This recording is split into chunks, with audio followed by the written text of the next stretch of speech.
This is how you get him to step up in dating and in marriage. We thought we'd give you girls some real life scenarios of ladies that we've helped coach. And of course, we're going to give the healthy masculine and the healthy feminine perspective. And for those lovely ladies that are new here, what's up? I'm Natasha. And I'm Brian. I was a former single mom with 4 kids, went through a whole bunch of trauma and loss. If you're interested in learning more about dating and relationships and feeling good in your body again, I'm talking your hormones, your nervous system, all that.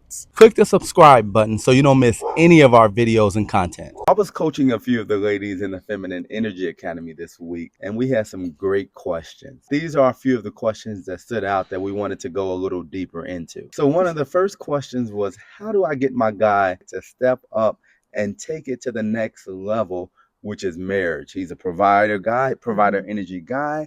He's financially providing. He's financially providing, taking care of all the bills. He's the perfect guy. He hasn't stepped up in the area of marriage, and I'm ready to take it to the next level. Okay, interesting. I was not at that coaching session. I was helping my business ladies and the Cash Flow Queens. So this is interesting. What did you tell her? And then I'll give you my perspective. So this is such a common scenario where the guy is everything that they desire, the ladies desire. But in this situation, it's nothing you can do to make him step up and want to marry you. If he doesn't want to be married to you, then it's nothing you can do. You also have to understand they've been in a relationship for a few years. So the nature of the relationship is really him taking care of everything. In those situations, we have so many men who don't have a problem providing financially. Yeah. That's not an issue. They have enough money. The thing for them is they may be getting what they need. It can be emotional support. It could be something sexual. Whatever it is, they're willing to pay for it as long as there's nothing tied to it. These guys are in committed relationships outside of you. So they're married, possibly. They could be married, they are engaged, they're in a long-term relationship, but they have another life outside of your situation. So what happens is it can be a convenience for them where, okay, I'll take care of everything as long as I get what I want. Just don't call me without asking. Just don't pop up. Just don't expect me to do anything outside of what I want to do. So it's a situationship that works for both parties. But in those situations, the guy rarely, if ever, wants to take it to that next level with them. So what did you tell her to do? Well, I'm curious. What did you tell her to do? Because I know what I want to say. Well, I told her if she wants to stay in it, understand that this is a situationship. You're benefiting from it. He may never do what you desire. So understand that if you leave this situation or if you ask him to take it to the next level, which I would never tell her to do, but if you start pressing him, then expect for everything, all the benefits that you get out of it, those are gone automatically. But if you really want to be in a relationship and you want to marry, you're in love with him, he's such a good guy, but you have to take the power back. Start rotationally dating. Shift your focus from what he's doing for you to what do you desire in a relationship. Then step outside of whatever that is you call a relationship and start rotationally dating so you can attract the guy, the provider energy guy who wants to marry you and not who wants to just waste your time. So, oh man, there's so much I want to go into here. The root cause of this and all that. Just to put into simple terms, once again, you got to go back and decide what is it that you want. This is why when I'm coaching my ladies, I'm always telling you, you have to decide what it is that you are calling in. What type of provider energy man are you calling in? Provider energy comes in so many different forms. At the end of the day, everyone is mirroring your energy. So if all you wanted was a man, to financially provide, then that's what you're going to get. That's easy peasy. But if you want a man to financially provide and be present and, protect your couple bubble and be watching out for you and, commit to you in marriage and all that stuff, that is something that you have to energetically call in, decide that you are worthy to receive it, because you are worthy to receive it. You can have an honest conversation with him. I did this with Brian where I was like, I'm getting married. I didn't know who I was getting married to, but I told him I'm getting married next year. That was it. And I told him, I'm like, I'm going to be rotationally dating for marriage again, and I'm going to be getting married. And then so that put it on him. I never once said, oh, it needs to be you. And he knew, he could feel my energy because I wasn't needy. I wasn't desperate. I wasn't begging and pleading for him to come and marry me. And he needed to do what he needed to do to make it work. That's how men are wired. But here's the thing, babe.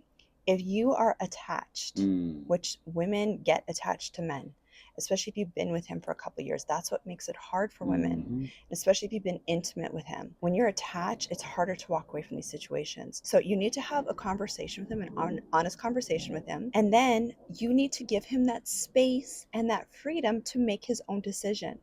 If he's like, I'm not ready to get married, then babe, you at that point have to make that decision to start dating other guys, or you have to settle for what it is he's giving you right now. But at the end of the day, you ladies hold the power.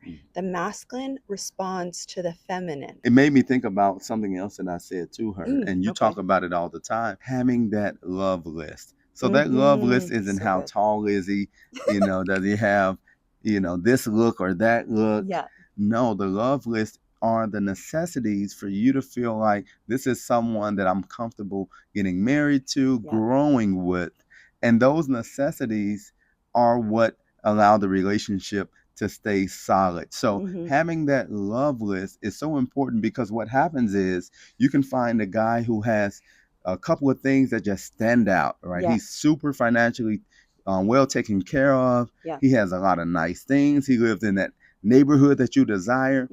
But the things that make the relationship solid and last, the internal things, the provider energy, the making you a priority, things like that are the things that you want to make sure you focus on and not push down because those other things stand out so much. And working off the love list, this isn't something that you share with him.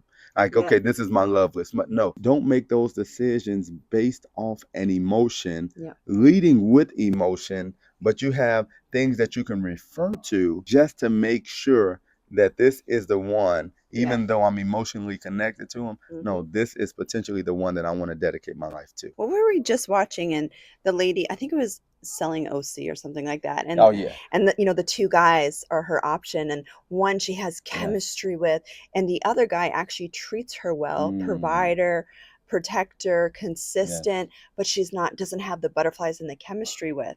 And she's like torn between the two guys. And she's already a divorced single mom, by the way. And Brian and I are watching it. I'm just like, don't go based on chemistry, go based on your love list. The other guy checks all her boxes. She was getting thrown off because she thought it was a logical decision. When it comes to deciding who you're going to date and marry, it has to be a logical decision. It has to be. Otherwise, if we lead with our emotions and our hormones and our chemistry, that is why so many women get stuck in situationships and relationships and even marriages to guys that look good or give them the butterflies at the beginning, but these guys do not meet their standards at all, and then they are miserable. And we don't want to go down this road too much, but when a guy knows you're leading with your emotion, he can say and do the things to feed into that emotion, to make you want to think twice about your decisions. Saying things like, well, I care about you, I respect you, and I don't want you to hurt. I just want you to feel good. I want you to live the life that's great for you, but I just can't see myself without you. But he hasn't made any commitments to you. He's telling you all these things to feed into your emotion, to keep you stagnant, and to stop you from moving forward without him. But he's not ready to commit to you. I'm so glad you said this, honey. From a man's perspective, men will say whatever it is that they need to say to keep you hooked on them. They will tell you they love you. They've never met anyone like you before. You've changed them. You inspire them. All this stuff they will say, and that's what hooks women. Don't listen to that, babes. You have to go based, once again, on what Coach B said. You're loveless, and you got to do that inner healing, because if you don't do your inner healing, you are going to stay attached to the wrong guys. So good. Scenario number 2 is you are already married to this guy. Then what do you do to get him to step up, babe? So if you're already married to this guy and he's really not stepping up the way that you desire, with men, how they start something is how they're going to continue. So it didn't necessarily start the way that you desired. And we're going to get past that point because what's happened has already happened. But a lot of times they can move forward in the relationship, get married because they felt good. He made them feel the way they wanted to, but they overlooked some things that are now coming to the surface. When that happens, the thing that you want to do at this point, Mm-hmm. you don't want to be the person who's down his back, who's telling him, okay, you haven't done this, you haven't Yeah. done that. Yeah. No, what you have to do at that point is really focus on yourself. Mm-hmm. Focus on those inner parts that trigger you that he's not doing. Because once he sees that you're not responding to something and you're continuing to be excited, you're continuing to move forward with what you want to do, then that'll cause us to look at it and say, maybe I need to step up in this area. And this is if he really loves you, really cares about you, really wants to see you happy. A lot of times he doesn't know how to make you happy because he's been focusing on himself so much. But when he sees that you're not super dependent on him, you're married, you love him, but you're moving along and doing things that make you feel good, not needing that from anyone else, even your husband. You're not dependent on it. It's helpful to get it, but your dependence isn't on him in that area.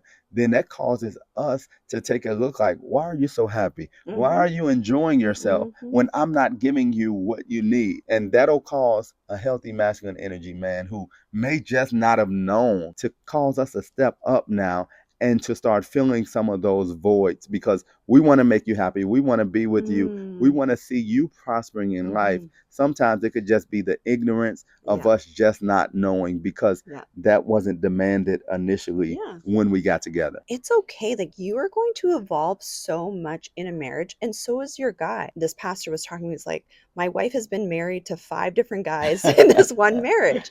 And that's so true. normal because we all are evolving and leveling up. Remember, the masculine responds to the feminine. So as soon as you take all that attention off of him, you know, obsessing about what he's doing, what he's not doing, controlling, nagging, all that stuff, as soon as you take all that energy off of him, put it all back on yourself, you have now created energetic space for him to come towards you. Now, a healthy masculine man naturally is going to be activated by your feminine energy. When you lean back into your feminine, which means this is what it looks like. You are starting to take care of your body. You are starting to look hot, like a delicious snack. You feel good. Your hormones feel good.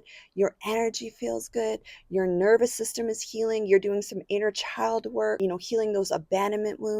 So it is a win-win situation. You're going to look better. You're going to feel better. You're going to smell better. Everything is going to look better for you. And naturally, the masculine is going to want to come towards you because you are not in your needy pick-me energy. You will have boundaries. You have standards. You follow through, which is the most important thing, because you've done some inner child healing without any yelling, any cussing, any tantrums, any blowing up his phone. You're not bitter. You're not angry.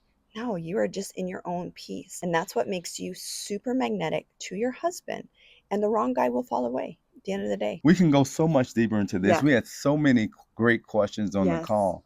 But if you desire to be a part of it, share some of your questions, definitely jump into the Feminine Energy Academy. Monthly, we have these master class coaching calls, and we have our community in which we share daily. So definitely jump in. Let us know in the comments. And of course, we have these resources. I mean, this is why we provide our private coaching masterclasses every Saturday for our ladies. And you can work through real-time scenarios with us, who can help you and give you that healthy masculine, healthy feminine perspective. And then in addition to that, we have the inner work, the inner healing courses that will help you, because baby girl, trust me, when you do your inner healing and you shift the energy inside of you, everyone around you starts to level up and mirror that back to you.